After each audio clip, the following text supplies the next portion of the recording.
This is ContraZoom, where we go back and forth about film. I'm your host, Dakota Arsenault, and today's episode is presented by Aesthetic Magazine.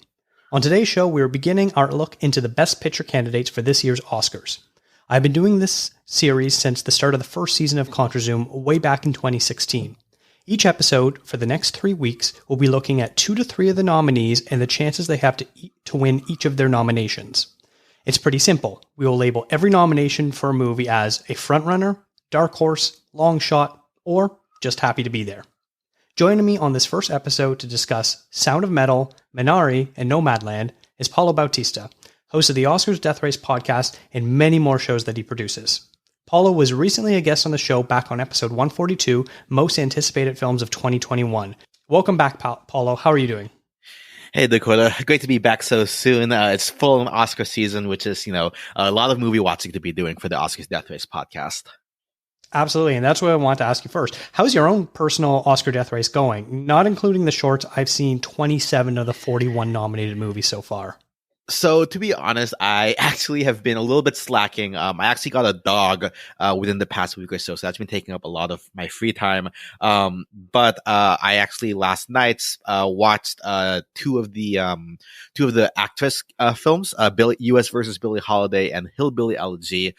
One was as expected, but one I think actually wasn't quite as bad as most people thought. So I'll let you and your listeners listen to my most recent episode of the Oscars Death Race podcast to see which film is which. I'm sure we can only imagine which ones. Now, I'm going to put you on the spot here a little bit. Before we start, I want to know if you maybe have any few favorite Best Picture winners of all time.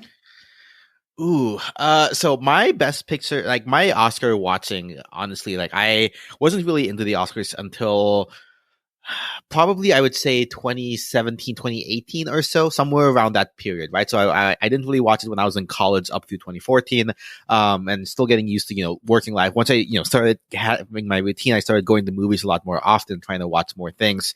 The ones I definitely remember standing out are, just from the past couple of years, Shape of Water, from Guillermo del Toro, and of course last year's Parasite, was I think a very high point for me personally. Awesome. Those are some good picks. All right. Well, I say we get right into this, and we're going to talk about our first movie, which is Sound of Metal. Your hearing is deteriorating rapidly. We'll come back. Till then, Lou, we just keep going, okay? No. Lou, no. Let's play tomorrow. Let's see what it's like, okay? I'm going to be like a click track. You can play to me.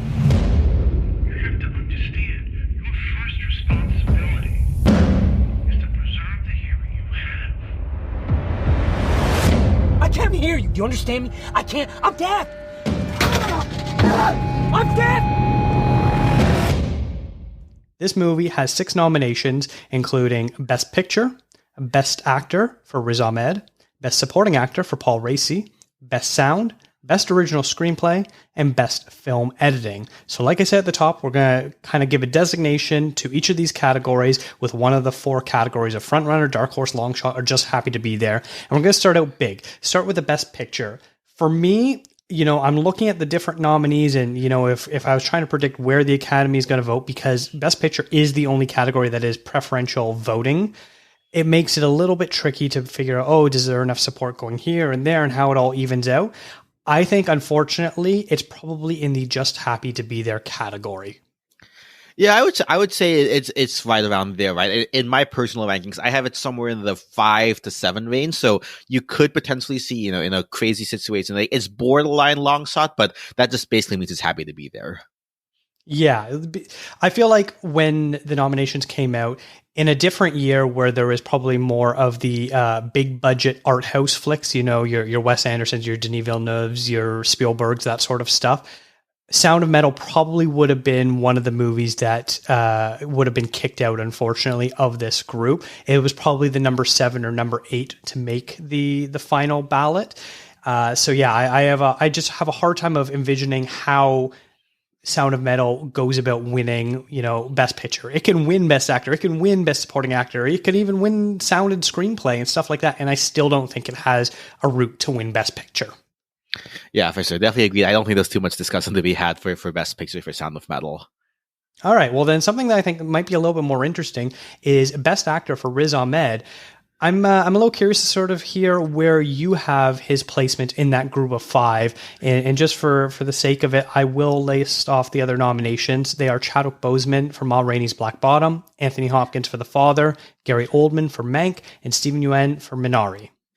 Yeah, so I have Riz Ahmed as a bit of a long shot here. I think a lot of the conversation is around Chadwick Boseman, primarily, obviously because unfortunately his untimely passing kind of makes this award be almost, if he were to win, a kind of a cap on his career as an actor. And then the big competition he has, I think you talked to me about this in a recent episode we were both on, was Anthony Hopkins is kind of the He's kind of the one where it would be he probably delivers, I think, the strongest performance, frankly, out of anyone in the category, with the possible exception of Boseman. So I think on the quality level, Anthony Hopkins is up there. Plus, he has he has a long career, and so his award would be kind of the this is an award for your entire career of acting to some degree. Yeah, Anthony Hopkins has been nominated a bunch of times, but he's only won once back in 1992 for The Silence of the Lambs, and that was actually his very first Oscar nomination. Since then, he's been nominated 5 more times, including just last year for The Two Popes. I'm going to get more into him on the episode about The Father. That's the only Best Picture nominee I haven't seen, so I can't really comment too much. And I know there's going to be a little bit overlap when we get to Steven Yeun as well. But it really does sort of seem like it's a bit of a two-headed race between Chadwick Boseman and Anthony Hopkins.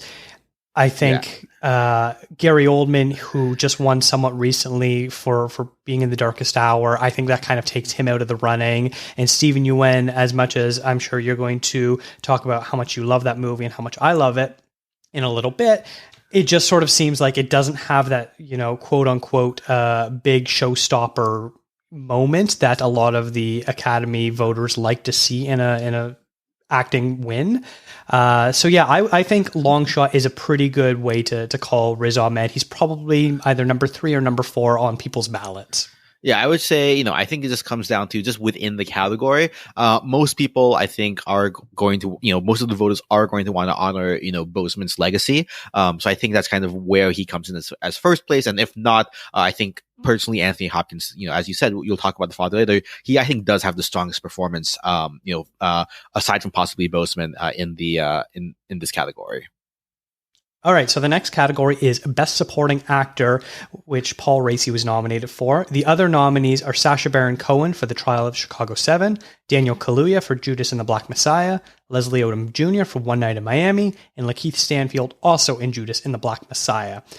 This is one where I kind of feel like at the beginning of awards season, it almost seemed like Paul Raci might be one of the front runners to win this. But then, of course, as we talked about on the episode I was on with you, because Judas and the Black Messiah came out so late, it kind of caught everyone by surprise. And then, of course, it sort of exploded because everyone saw it, was like, wow, this movie is really good. And the fact that it got 2 nominations of the same character, which, I think it's kind of been beat to death about the absurdity that you have both main characters in a supporting category, which is pretty ridiculous. I don't know really what else needs to be said. But Daniel Kaluuya, I really think, is the real front runner here. So it kind of pushes Paul Raci down. If I were to categorize him, I would probably say he's a dark horse. He could maybe sneak up in there if, Judas and the Black Messiah doesn't have as much love and support as we think it does. But that's a pretty big if for me. Yeah, I would say, so one, there's a couple things here for the category in general. I think Best Supporting Actor with having 2 Judas and the Black Messiah leads. I think part of the reason that Warner was trying to, promote Lakeith Stanfield as the lead and Daniel Kaluuya as the supporting was so that they wouldn't have a split vote, right? So that's a possibility that might come into here where neither the Judas and the Black Messiah wins because, they end up splitting the vote in that regard. I think Trial of Chicago 7, Sacha Baron Cohen, he's a solid one. I think it might get love potentially elsewhere, in the race. And I think, the other thing is that One Night, this is One Night in Miami's only nomination. I know there is a contingent who really does like that movie. So in that regard, they may promote or what is competitive. I thought that's where they may try to put on for Leslie Odom Jr. So I actually have Paul Raci as a bit of a long shot, if anything, at best. More likely he's happy to be there more than anything else, I think, at this point. Interesting. Yeah, I do think that there is a slight possibility that Kaluuya and Stanfield do split the vote. I think, very often the case, especially you look at a category like Best Original Song, when there's like a Disney musical out, they can easily get 2 to 3 nominations in that category. And you're like, oh, well, they're totally going to split their votes. But what usually ends up happening is people go, no, there's clearly one favorite in this group, and we're all going to kind of coalesce behind it. I almost sort of feel like that's going to happen with this, where voters are going to go behind Daniel Kaluuya for this role, for this performance. And I think that's going to be good. But in the off chance that they do start splitting votes, yeah, we maybe can see something like Sacha Baron Cohen sneaking up and getting the award, especially since he's a double nominee for his screenplay for Borat subsequent movie film. That could be an interesting little wrinkle to sort of pay attention to see how things play out, especially since it seems like this year there's a lot of people with multiple nominations. And if they really want to I don't know, be fair and give everyone their participation trophies, I could definitely see, the awards being given out more democratically in that sense. Yeah, and I think just if that's the case, I think just Paul Raci is just in the unfortunate position where I think we'll talk about this later. Sound of Metal is definitely going to have at least one Oscar. I'm almost assuredly at this point, and so it's not in this category, unfortunately. Mm-hmm. All right, the next one we're going to look at is Best Film Editing, and the nominees are The Father, Nomadland, Promising Young Woman, Sound of Metal, and The Trial of the Chicago 7. Where do you land for this category for it? So I saw an interesting stat, actually, that I think for the past significant number of years, the editing winner has always won one of the sound categories, because sound and editing go hand in hand. Now, obviously, this year they've combined the sound categories together into just one. And again, I'm alluding to the fact that I think that Sound of Metal is in the lead for sound. So that may actually bolster its chances for editing here. That being said, I personally have it as maybe somewhere between frontrunner and dark horse. I think I have it second on my ballot, behind Trial of Chicago 7 for editing. Interesting. Yeah, that's I didn't know that statistic, so that's really good to know. And that does kind of put an interesting little wrinkle on it. I had originally categorized this as just happy to be here. I really think that you look at, film editing also has a very high correlation with the Best Picture winner. And so if you look at who is nominated in Best Picture, Best Director, and Best Film Editing, and there you basically get your true front runners. And in this category, then that would mean Nomadland, Promising Young Woman are the only 2 real front runners. The other 3 only have a Best Picture nomination, not a Best Director nomination. So that's going to be really interesting. And really, I think Nomadland is probably going to be the one to beat in this category. We'll talk about that a little bit later on. But yeah, I have it just sort of happy to be there because Trial of the Chicago 7 relies so heavily on the dialogue and the pacing, and I personally think it does handle it well. So I could see that being there. I haven't seen The Father, but from what I've heard from people like you and other people who have seen it, editing does play a big part in it. So I'm really curious to sort of see. All these movies, I think, really do a good job with their editing. Sound of Metal, almost apart from their sound editing, has the least amount of visible editing. Yeah, visual editing, I think, is kind of like the downfall here. I think it's tough, right? I think this is a category where I think everyone's really, really close. So it's really hard to pick who's going to win here. There's no one, I think, head and shoulders above. They all do it in their own way, right? Like I alluded to, Sound of Metal, obviously, sound editing is kind of under sound, but it kind of overlaps to some degree. It's an audio-visual medium. You can't really separate one from the other, completely. Trial, I think, makes the most use of the editing, especially in kind of like the flashbacks against the court testimonies. Nomadland we'll talk about in a little bit. The Father, like I said, when you came on my show, is just incredibly requires the editing to really sell the point. And Promising Young Woman has some really interesting editing, I'll say. Not a bad way, just like it does some different things with the editing. So everyone has an argument to be the winner, I think, which makes for, I think, one of the more exciting races this year.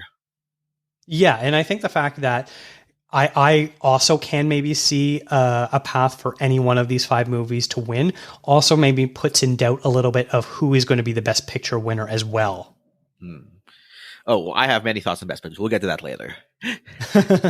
All right, so the next category is Best Original Screenplay, and the nominees are Judas and the Black Messiah, Minari, Promising Young Woman, Sound of Metal, and The Trial of the Chicago 7. For me, I think this is a bit of a long shot category. I personally look at the screenplay categories of who isn't going to win Best Picture, and that's what they will give it to. And I look at either Aaron Sorkin's, really snappy dialogue in Trial of Chicago 7, or even Judas and the Black Messiah with its really powerful message as maybe the 2 front runners. Sound of Metal, one of its strengths is it relies on silence a lot. And so I think that might actually hurt its actual screenplay nomination if they are looking for something that has a bit more dialogue. But then if you're talking about if voters are looking at this as what is the most original movie of the group, I think Sound of Metal might have a bit of a chance then that way if that's the way that they're voting. Obviously, since I'm not a voter or a giant group of voters, it's really hard to predict how they will go because you really can interpret the category 2 different ways. What are your thoughts? Yeah, I have Sound of Metal as happy to be there for original screenplay. I think the Writer Guild's Awards were, I think, just this past week when we were recording this, and I believe Promising Young Woman beat out Trial of the Chicago 7 there. So I think, that's the current front runner, I believe, for this category. I don't think Minari was eligible, I believe, for the WGA Awards. I'm not entirely sure. But I think Promising Woman and Trial would be my top 2 choices for this film, with Minari, I think, as a third, partly because I just really love the film. And so I think that puts me having Sound of Metal and Judas as kind of like the 4th and 5th places somewhere in there. So that's why I'm not as hot on Sound of Metal for original screenplay. Yeah, it's really tough to say. I think I'm in agreement with you as far as it's probably one of the more unlikely choices to win that category. Now, the last category for Sound of Metal is Best Sound, which you've already alluded to. The nominees are Greyhound, Mank, News of the World, Soul, and Sound of Metal. This is an interesting one, especially because normally this category the 2 sound categories have now been combined into one, and the visual effects are usually so heavily dominated by blockbuster movies, big war movies, big action epics, those sort of things. And we really didn't get that at all this year. We have one movie, Greyhound, which is a war movie, but as far as war movies go, it's pretty intimate, and it also came out on Apple Plus or Apple TV, and I think it was always going to come out directly to Apple TV. So you look at the rest of this category, and it doesn't have your usual typical nominees, which could allow for some really interesting stuff. But as you've alluded to a few times, it's an absolute frontrunner. So I'd love for you to kind of talk me through that category. Yeah, so I think this is the first film in a very long time when I actually had a sense that, wow, this made amazing use of sound, separate from the soundtrack, right? Like sound design, sound editing, sound Foley. I think the only other one that potentially comes close, I think, was Ad Astra, I think, when it was nominated for one of the sound categories a little bit ago.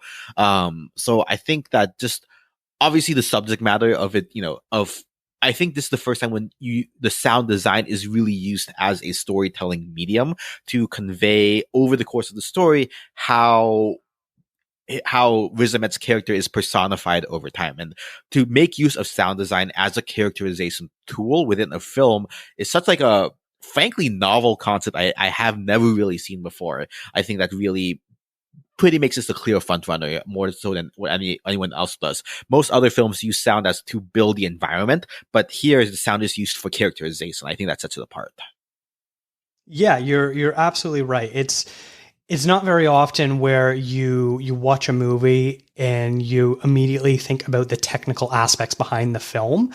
And usually when it does, it's a bit of a hindrance. You watch something like Tenet and you're like, wow, that sound design was terrible. I could not understand anything they were saying. Or you watch like a Transformers movie and it's like, that was a lot of noise. I don't know exactly what was happening, but there sure was a lot of it. Whereas this, you understood that the sound design was as much of a character as everyone else in this movie, whether that was portraying sound as someone losing their hearing and getting that, ringing sensation in their head and the dullness of everything around them, to suddenly everything being super heightened. And then also using complete silence as well, which was a very effective tool.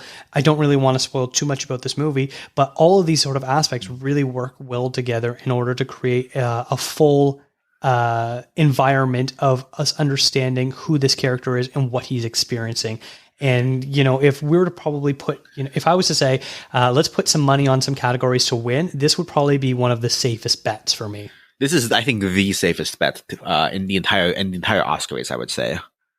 Yeah, it's an absolute no-brainer. Yeah, I would say the other thing on the sound category before we move on to the next topic, I think most sound categories in the past have been like maybe one scene that stands out. Here it's the entire movie, I think, which is another thing going for it, where I'm constantly thinking about the sound, whereas other scenes are like, oh, that one scene stood out for the sound, and then kind of you forget about it for the rest of the film. Yeah, you are absolutely right. So moving on, the next movie that we're going to talk about is Minari. 우리 새로 시작한다고 그랬잖아. 이게 그거야. 아빠는 빅 가든 하나 만들 거야. What a wonderful day to be in the house of the Lord. If you're here with us for the first time, please stand. What a beautiful family. Glad you're here. How's your daddy like that new farm? He growing things good, doing things right? Yes. The movie has 6 nominations, including Best Picture, Best Actor for Steven Yeun, Best Supporting Actress, Yuh-jung, Best Director, Lee Isaac Chung, Best Original Screenplay, and Best Original Score. So for categories where I've already listed off the nominees, I'm not going to repeat myself. We've already mentioned the Best Picture stuff already. So I'm curious to know where you think Minari sort of slots in. All right, here's my hot take, Dakota. I think Minari can win Best Picture. I have it as a front runner against Nomadland. That is a very bold take. I know we had kind of, talking a little bit back and forth. I originally think I had it listed as a long shot, but the more I thought about it and your sort of convincing argument, I do think it has a bit of a chance. So I bumped it up to dark horse. I don't think it's quite a front runner. I think it really is, Nomadland's category to lose, I guess, so to speak. After that, we maybe could get into some toss-ups, whether it's Judas and the Black Messiah or the Trial of Chicago 7. But whatever you think is the number 2, I think Minari is probably the number 3 overall, and that's why I kind of have it as a dark horse. But I could definitely listen to an argument where it bumps up to front runner with Nomadland. Okay, now that I've given you your clickbait audio clip for your advertising of the episode, here's how it breaks down, right? So in the Oscars, right, generally there is one artsy film and then kind of one more populist film, right? And in this case, right, the artsy films are, I would say, Nomadland for sure, Judas and the Black Messiah, The Father, and to some degree Sound of Metal. The more populist films would be Minari, Trial of Chicago 7, Promising Young Woman, and maybe Mank, but I would have Mank not super high. So in any case, it generally comes down to one of those two. Last year we saw 1917, a populist film, against a more artsy film, Parasite to some degree, right? Similarly, Moonlight versus La La Land. It's going to come down to one of those two. So that's kind of the thing. Now the question is, obviously Nomadland is the lead film for the artsy category, right? For the populist side, right, between Minari, Trial of Chicago 7, and Promising Young Woman, I think Trial of Chicago 7's stock has somewhat declined in recent weeks, just because it hasn't been winning a ton of, it missed out on the WGA awards, for example, against Promising Young Woman. Now, Promising Young Woman is doing particularly well. It of course did beat Trial of Chicago 7. Carey Mulligan's been doing well at the awards, so there's some potential there. That being said, from what I've heard of people talking about the film, right, I think Promising Young Woman is a very divisive film where you either love it or you hate it, right? I don't think there's a middle ground there. I have not heard anyone say anything bad about Minari. Everyone is, at the very least, I like the film to I absolutely love the film. And because the Oscars is the Best Picture is preferential voting, Minari is likely going to be relatively high on people's list. Maybe not the top one, but it's definitely going to be, maybe the top 2 or 3 slots for a lot of people, I think, just on how much they liked the film, even if it's not quite Nomadland. So there was a case in like a runoff situation where Minari ends up having broader support, is able to sneak into a Best Picture win because of preferential voting. Now, I will say that this is probably still somewhat of a long odds situation. I think everything is a long odds against Nomadland at this point. I think the real bellwether for this will be when it comes down to the Screen Actors Guild Awards. So Nomadland is nominated for Best Ensemble at the Best Screen Actors Guilds. I believe many people probably have it as one of the top contenders for that. The Screen Actors Guild is the largest voting block within the Academy, and if they win, they also have 2 acting awards, right? Steve Yeun and Yuh-jung for actor and supporting actor, and Alan Kim also deserves note for getting the Best Child Actor, I believe, at the Critics Awards. So there's a lot of love for the cast here, and if the Screen Actors Guild can show that they love Minari, that they're behind Minari, I think that's going to help push its chances up. I think one of the first bellwethers last year that Parasite was going to do well was when they won the Best Ensemble Cast at the Screen Actors Guild Award, even if there was no acting awards there. Now, Minari does have the one thing against Minari is it doesn't have a cinematography or an editing award or nomination within the Oscars, but it still does, again, have acting, directing, screenplay, and also score. That's kind of like another technical category behind it. So all of that comes together where I don't think it's a sure thing to win, but I think of all the other films against Nomadland, it stands the best shot at having kind of that populist movement behind it to push it to victory. You said you were saying some hot takes. I think you were spitting some hot fire there.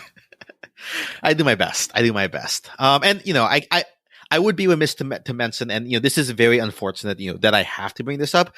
In light of a lot of kind of the Stop AAPI hate, Stop Asian hate movements going on, in light of the recent hate crimes against Asian and Asian Americans, because of COVID vaccine and long-standing institutional racism, there is a larger conversation about pushing for Asian excellence, I think, and this might be one way that the Academy or the voters might want to do so. It's an unfortunate thing that you are kind of trying to find a silver lining in a terrible situation, but if we are going to take that in consideration, that may be something that comes into play here.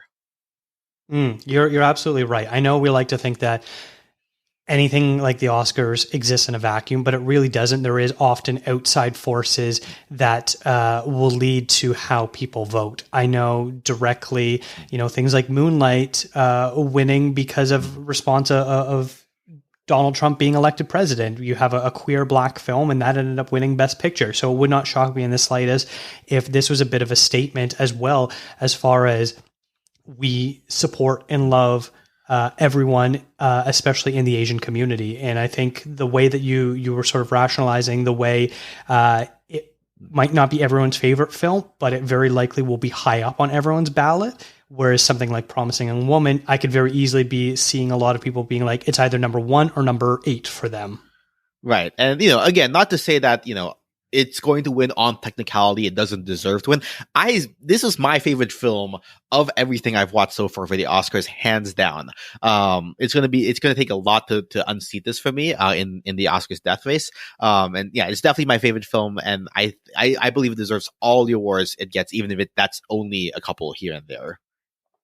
I agree too. Originally, I hadn't seen it, so it wasn't on my list. But yeah, it has now become my favorite film of this Oscar season.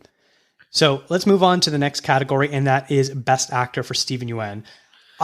We talked about this a bit with Riz Ahmed, and I would have to say that I think he's a bit of a long shot to win. He doesn't have, that really big pivotal moment. He does a little bit at the very end after his barn catches on fire, but it's not that super big dramatic moment of when you're watching a movie and you go, oh yeah, this is the scene that they're going to play the clip of when they win the Oscar. I can't really think of what clip it might be for him. Yeah, I think Minari's acting really is an ensemble effort. Steve Yeun definitely, I think, again, props to him being the first Asian American in 93 years to be nominated for the lead acting category. I definitely look forward to what he has in his future career, but frankly, just against Anthony Hopkins and Boseman at the top, and even Riz Ahmed, who has a bit more of a showy acting situation. He is a long shot / just happy to be there. Yeah. I would say the only person I would put him above is probably Gary Oldman, just because of Oldman's very recent win. All right, we'll go to the next category, and that is Best Supporting Actress for Youn. And Also, this is a bit of a sort of a tough category to label. I would maybe say supporting actress as a whole might be one of the toughest to predict. The other nominees are Maria Bakalova for Borat's subsequent movie film, Glenn Close for Hillbilly Elegy, Olivia Colman for The Father, Amanda Seyfried for Mank. And I look at this and I could conceivably see a path for almost any of them. You know, Maria Bakalova is getting huge raves and could really push her over the top. Glenn Close has been nominated a million times and never has won, so this could be her Career Achievement Award. Olivia Colman, even though she just recently won over Glenn Close, the Academy really does like her.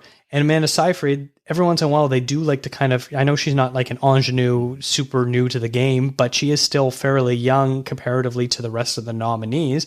So I wonder how this all sort of shakes out. Where do you find that Youn will place in this group?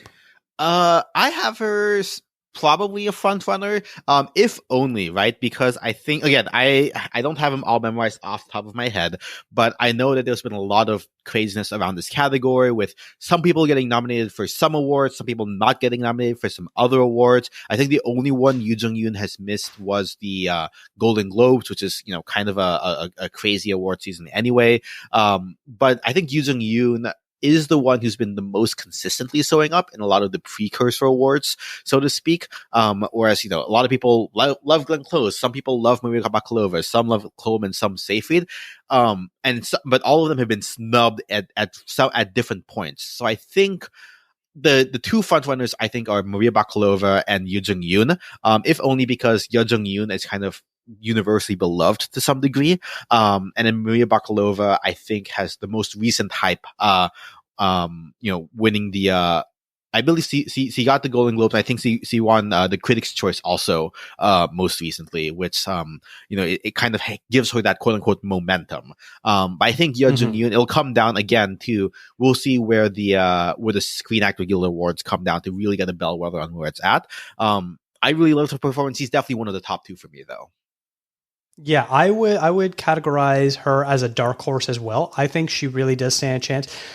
This category is so wide open. It's hard for me to put money on a favorite. Like I was joking around earlier, if you were to put money on a category, this would probably be the one I would least want to bet any sort of money on, because I really can see it shaking out literally any way possible. There's not anyone in this group I would discount. And because of that makes it a little bit trickier. I do think she does have enough of the precursor nominations and a few of the wins to really maybe help her propel her forward. And especially if that ends up, she being the only winner of the two actors of this movie, I could see that being a path forward for her. The other thing, kind of alluding to that, is, as much as I said, I think it is the front runner alongside Nomadland for all the reasons I listed, supporting actress is probably Minari's best chance to actually win an Oscar, just because Nomadland is so far ahead in Best Picture. I think if people want to reward Minari, it's going to be in this category. Yeah, I absolutely think that could be very true too. So the next category is Best Director with nominee Lee Isaac Chung. And then I'll go over the nominees as well. They are also Emerald Fennell for Promising Young Woman, David Fincher for Mank, Thomas Vinterberg for Another Round, and Chloe Zhao for Nomadland. I look at this category and I think that Chung could be the dark horse. He's probably the number 2 behind Chloe Zhao, which we're going to talk about her obviously in a little bit. So it's obviously a lot of repeating ourselves here. But I often like it when Best Director and Best Picture go to different winners. And if that's the case, I can very easily see a way where, Nomadland wins Best Picture and Lee Isaac Chung wins Minari for Best Director. So I'm curious to know about what your thoughts are on this category. Yeah, I think that would be a pretty sweet situation to have happen. I think just by virtue, so I think Thomas Vinterberg with Another Round just has no momentum going into this category. He's happy to be there just because, it's the international films, Parasite aside, usually, and I guess also Roma. But those had a lot of momentum behind them. Another Round does not. So I don't think he's in the consideration for the lead. Emerald Fennell, I think, has a lot of buzz, but again, it's kind of like love it or hate the film kind of situation here. So I think that works against her. David Fincher is like a very boring choice, so to speak. So I think that's where a lot of people are not going to be as enthused about him. Whereas I think again, right, like people really like Minari. It has wide support. I wouldn't say like within the film. I don't know. I it's hard for me to say that there was any really breathtaking directing. But it was very solid, and I think the fact that like Chloe Zhao, it's a writing. They were both a writer and directing of the film. I think kind of blends the two together to some degree, which we'll talk about screenplay in a little bit. So I think by process of elimination, again, did a great job, but mostly by process of elimination, I have him also as like the dark horse behind Chloe Zhao, who just has the momentum. Yeah. I almost wonder, and I'll probably end up talking about it more on the Mank episode that I do, if picture and director do split, does David Fincher get a Lifetime Achievement Award here? That could be a case. In that case, he would be, I think, Lee Isaac Chung is somewhere between Long Shot and Dark Horse in that situation then, right? Between the 2 and the 3 spot. Yeah, obviously that's a bit of a hypothetical scenario that I'm not too sure how exactly it's going to play out, but I could maybe see that coming into play. All right, so as you just alluded to, Best Original Screenplay, it is a nominee there as well. And I had already gone over the nominations earlier, so I'm not going to repeat them. How do you put Lee Isaac Chung's chances for this nomination? So for Original Screenplay, I have it at third, right? I kind of alluded to earlier. I think Promising Young Woman has the most momentum for screenplay. And Travel to Chicago 7, I think like going back to what I said about Best Picture having like a populist and an artsy kind of take on it. Both of these are quote unquote populist films, whereas like, Promising Young Woman was one of the higher grossing Best Picture nominees this year. So it definitely has like the reach. But I think in terms of subject matter, Trial of Chicago 7 is a very typical Oscar type of film, whereas opposed to Promising Young Woman, which is like very new and very fresh and very different. So I think that's kind of like the top two here. Minari, I think, is very similar to Nomadland, and if we're going to talk about later about kind of like our thoughts on these films overall, there's a lot of parallels I see between Minari and Nomadland, and in that case, right, it was an interesting situation where perhaps if people liked what was happening in Nomadland in terms of the screenplay in terms of the screenplay and adapted, they may like what's happening in Minari as well. So I have it as at third in that situation, right? I think the momentum is behind Trial and Promising Young Woman, but long shot, I think Minari could sneak in there. Yeah, I think it's a bit of a dark horse as well. Just because if, we go off my theory that this category might go to someone who doesn't win Best Picture, obviously it doesn't have to face off against Nomadland in this category and say Nomadland does win Best Picture. I could see that then this being their way of celebrating and being like, and here is your Oscar, basically, especially since Lee Isaac Chung is a double nominee. It would also might signal that he will not be winning Best Director. Of this is your one Oscar, basically assume it's for both, but it's really just for Best Original Screenplay. Yeah, I mean, one fun fact about the screenplay is he actually wrote this in Excel initially. He just collected all of his memories in Excel, about 80 memories or so, before compiling them into the actual screenplay. So that was a fun fact I found out. That's pretty hilarious, especially coming from someone like me who actually does type a lot in Excel. I don't know how you would translate that to a script, but I could definitely see how it would be very easy to just be like, all right, in row 5, I'm going to include this little note. Okay, now in row 7, I'm going to write this. And then in row 52, I've got this going on. And it probably is pretty easy to label things and move things around that way. So I could definitely see of maybe how he did that, where I could probably see myself writing a screenplay that way too. Yeah, for sure. All right, the last nominee is Best Original Score. And the nominees for this are Da 5 Bloods, Mank, Minari, News of the World, and Soul. So this is the category of the 2 Nine Inch Nails nominations between Mank and Soul, and I do really think that they're going to be the 2 real frontrunners for this. I don't think you can maybe count out Da 5 Bloods as well. News of the World, I'm pretty sure you can just toss out and call that just happy to be there. But Minari is a bit of an interesting. It's so subtle of a score compared to some of the other ones, which have a little bit more bombast to it. How do you feel for this category? Yeah, I would have News of the World at 5th, and then Minari and the Five Bloods kind of splitting 3rd and 4th place somewhere. If you like more bombast, definitely go with the Five Bloods, especially with their use of pop music. Minari is definitely more understated. Frankly, I can't even remember too much of the score, to be quite honest. But I think just the fact that it's a race between Seoul and Mank make this that it's very difficult to see past those two. Before getting to anyone else.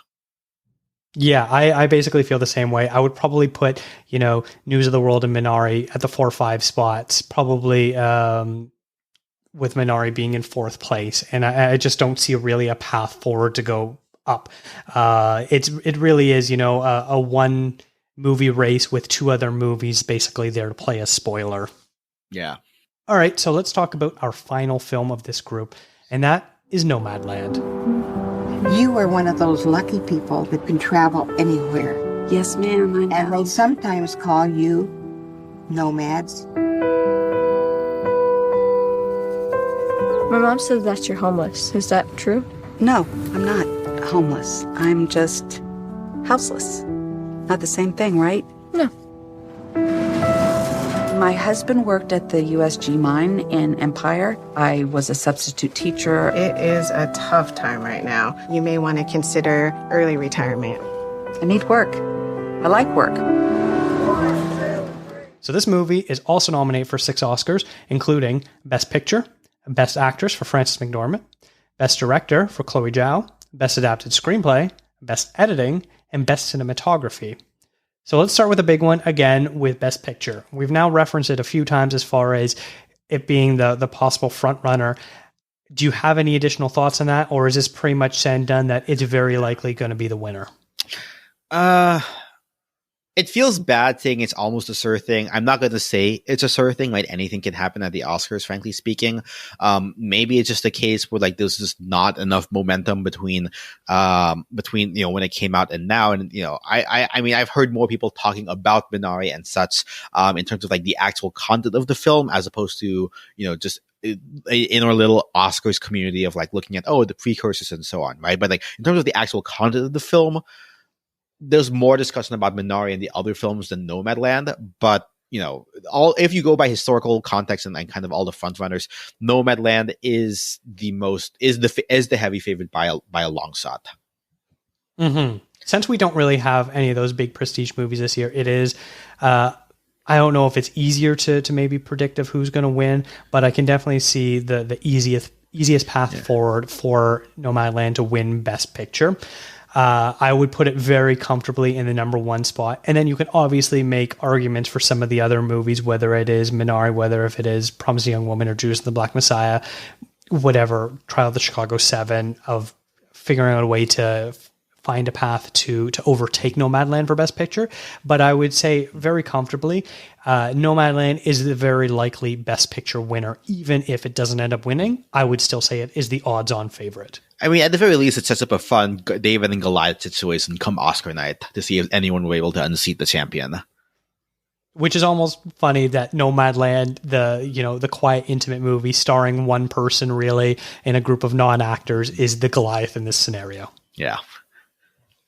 Well, speaking of that one person in the movie, the Best Actress nominees, which is Frances McDormand for this film, but the other ones are Viola Davis for Ma Rainey's Black Bottom, Andra Day for The United States versus Billie Holiday, Vanessa Kirby for Pieces of a Woman, and Carey Mulligan for Promising Young Woman.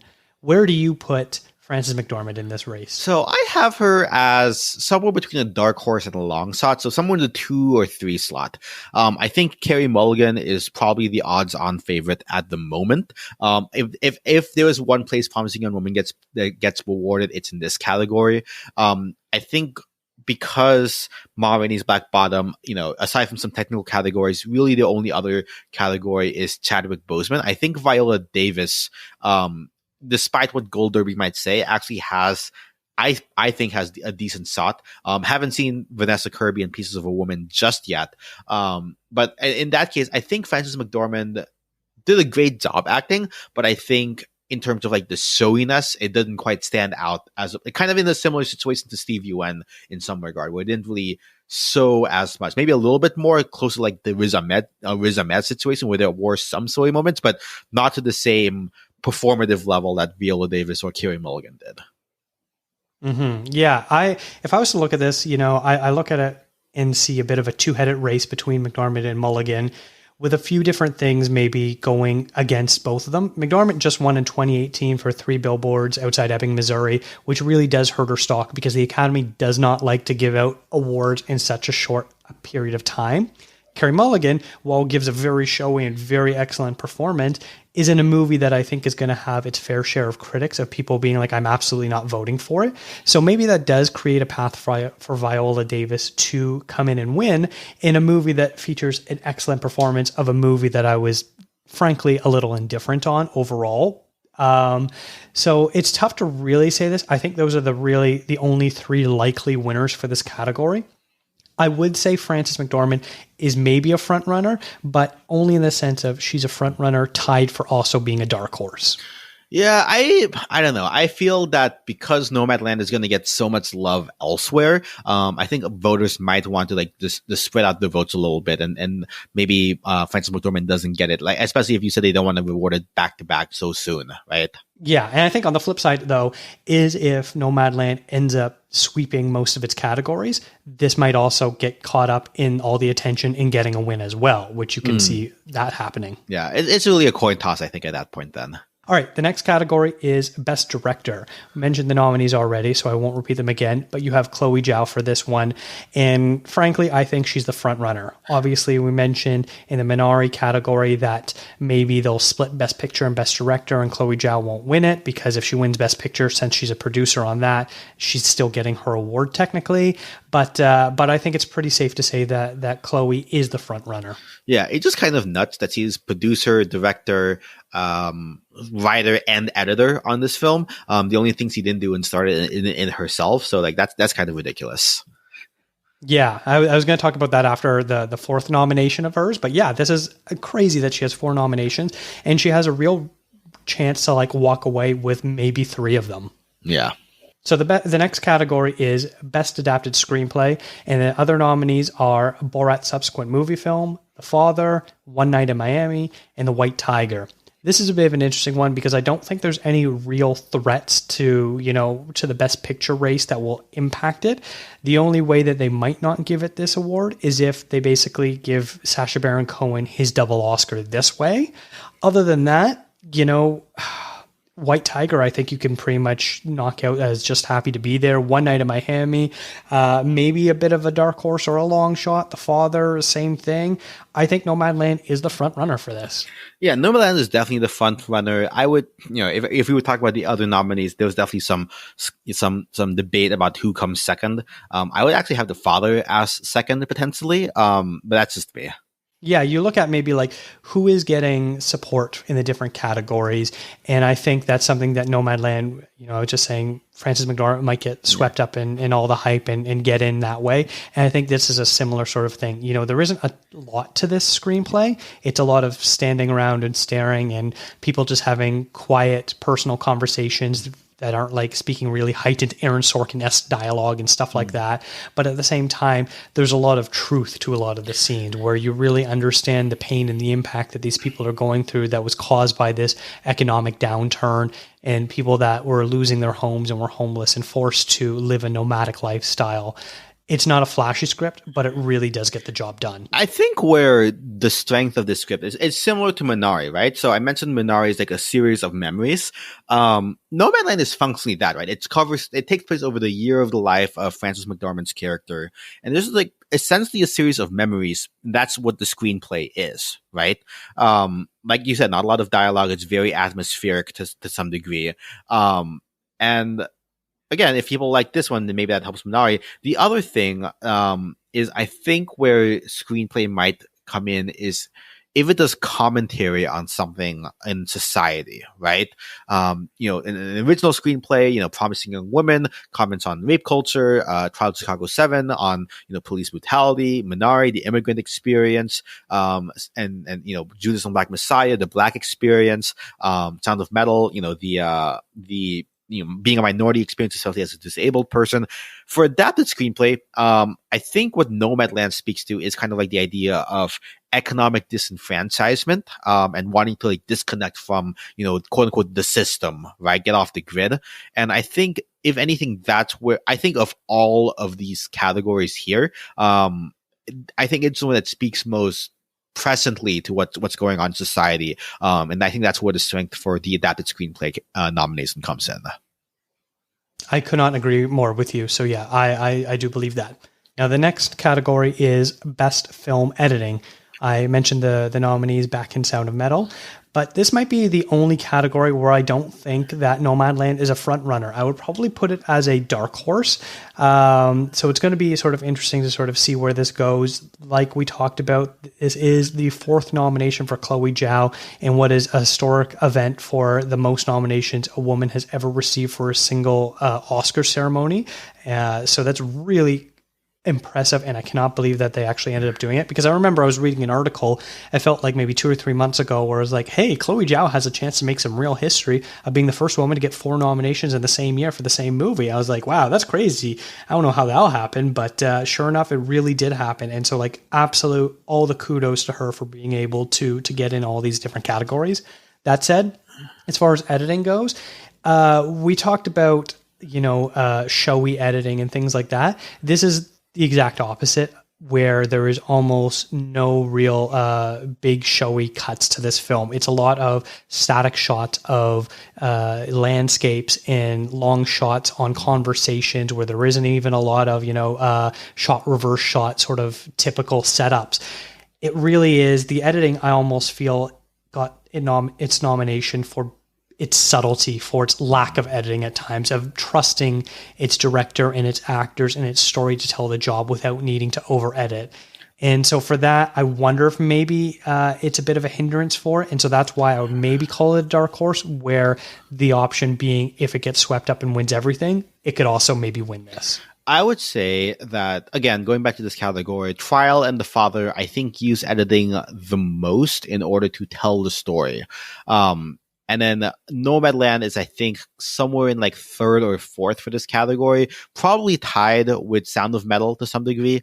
Or maybe a little bit behind it. Who knows if Sound of Metal goes well with the sound stuff. But I think where the editing comes in is in like those sequences where it's just like her living her life, and what I talked about before, just her memories of being a nomad. I think that's where the editing really comes in, on like how to juxtapose those different memories against each other, and kind of build that lived experience as opposed to like a narrative, right? Mm-hmm. Yeah, and well, I'll obviously end up talking about it a bit more when I get to my Promising Young Woman episode, but that has probably not the most showy editing, but the most clear distinctions of the different editing styles that the film has going on for it, because parts of it are very music video-like, and parts of it is very like grounded, almost drama thriller aspects to it. Yep. And yeah, Sound of Metal is also in the sort of quieter film landscape that Nomadland is. The only difference being, because Nomadland is a front runner for Best Picture, that's what might give it a bit of an edge as far as bumping up from being a 4 or a 5 to maybe a 2 or a 3. Yeah, for sure. And then the last category for Nomadland is Best Cinematography. And the nominees for this are Judas and the Black Messiah, Mank, News of the World, Nomadland, and The Trial of the Chicago 7. I would have to say that this is probably the front runner for this award because of all the beautiful landscapes that I briefly mentioned in the editing category. You get to see some real beauty of the American West and Southwest and different aspects of that, and just these beautiful sunsets, sunrises, all this great stuff that's going on that I really think does help with this. And you look at some of the other nominees of this category. Trial of the Chicago 7, I've always kind of been not a fan of Aaron Sorkin's direction and the way he directs his camera movements. It's a little bit too much of someone who doesn't really know what they're doing, that they're just a writer, which is what he is. And the other one's News of the World, I think absolutely has no chance to win. Mank, I don't think has enough support despite its 10 nominations, which leaves you with Judas and the Black Messiah is really the only other contender. I am actually of the mind. This is a little bit of a different take. So Nomadland, yes, I think Nomadland does the Western beautiful landscape thing. If there's one thing that the Oscars really like, it's beautiful landscapes. That kind of knocks out News of the World because Nomadland, I think, does a little bit better. I will say Judas and the Black Messiah does really interesting things, especially my personal favorite parts are the internal car shots. Of the film. I think that's without cinematography science. I'll say Mank is my number 2, and I think it's going to be a race between Nomadland and Mank. If only because I don't think Mank's going to get any of the other, higher categories that it's nominated for, despite having like the most nominations. But I think cinematography is one of the places it shines, because if there's one other thing in cinematography that the Oscars like, aside from beautiful landscapes, it's black and white. And Mank definitely delivers on that. So, I mean, The Lighthouse last year, right, like got nominated only because I think it had like great black and white cinematography as well. So I think Mank probably has a stronger chance than I think you might think. Interesting. Yeah, I think that's something that should be considered. But for me, I think it's a pretty easy front runner designation to put on this, even if it doesn't end up eventually winning. Yeah, definitely front runner for Nomadland. Now, with that, we've kind of gone through all the breakdown. I just want to kind of quickly recap what we think the amount of awards that each of these movies are going to win. For Sound of Metal, I really think Best Sound is the only one it's definitely going to win.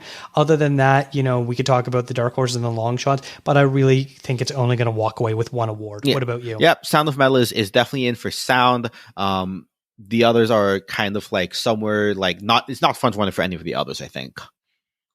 Yeah. Moving on to Minari. This is a bit of a tricky one where I think it's either going to walk away with nothing or it can easily walk away with anywhere between 2 and 4 wins. I think so supporting actress, I'm going to put that down as one I think Minari is going to win.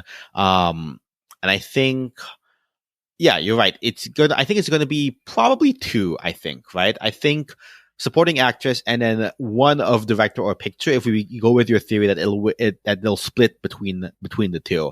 I think it's probably going to win one of those 2. I hope it's picture, but I would also be happy with like a director win as well. Okay. And then lastly, we've got Nomadland. I think it's very easily going to be 4 or 5 wins with only 1 loss. And I think it's pretty easy to predict that for me. Yeah, I think I'm a little bit more conservative with probably, best picture, best director, adapted screenplay and cinematography. So probably 4, probably 3 to 4 for me. If we go with a split of picture and director.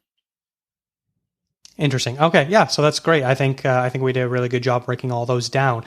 Paulo, I do want to thank you very much for coming on the show and sharing your wisdom. What is coming up for the Oscars Death Race podcast now that the nominations are out? Yeah. So I'm working through all of the films whenever I have time to watch all of them. Last week's episode, when the time this episode comes out, will have been the above the line category. So actress, director, and writing, if I can get all of them done before I record the episode later today. And then this week's episode, I believe I have set up as all of the international films. So that would be all the international category films plus the 2 Italian films, The Life Ahead, for original song, and Pinocchio for the various technical categories. And then next week will be the documentary categories. The week after will be visual effects and animated films. And then the last one will be all kind of like the leftover technical categories as well as the live action sorts. And then making my own predictions after having seen everyone, what I think and what I would like to win. So that's the Oscars Death Race podcast. Definitely, check us out. I actually had an episode, funnily enough, before the nominations where I talked about these 3 exact films, Sound of Metal, Minari, and Nomadland, with Ray Liu of the Real Asian podcast. We went a little bit more spoiler in depth about what we thought about the film and what they stood for and represented. Really love that conversation. And I think the main takeaway from that is that these 3 films are all films about people living in a house on wheels out in the countryside and being a minority population disenfranchised from the rest of society. I listened to that episode and it's so good. So I'm going to make sure I link it in the show notes because people really do need to check it out. The two of you had a fantastic conversation and I love listening to every minute of it. Yeah, thank you. But yeah, definitely looking forward to finishing up the Oscars Death Race and, hopefully getting it done in time. Well, fingers crossed. Where can people find your work and follow you? So I have a ton of shows, right? So obviously the Oscars Death Race podcast. I think the easiest way to find all of my shows will be at Ninja Boy Media on Twitter. That's NinjaBoiMedia.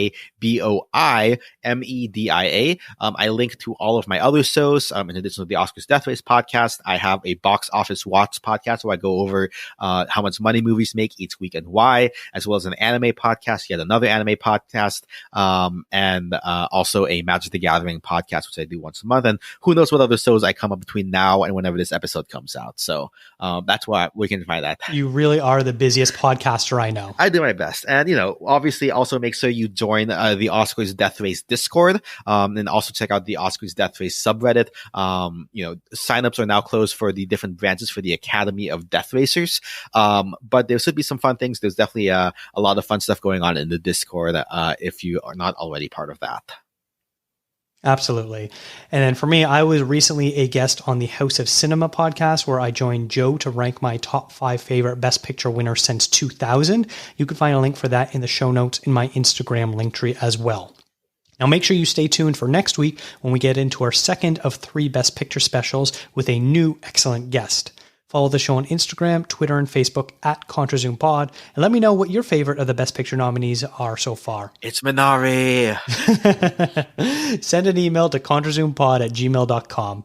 Make sure to visit ContraZoomPod.com for all your CZP needs. Today's show is presented by Aesthetic Magazine. Thank you to Eric and Kevin Smale for the theme music and to Stephanie Pryor for the logo design. If you could rate and review the show wherever you listen to podcasts, it would be a huge help for us to grow and find new listeners. Thanks for listening.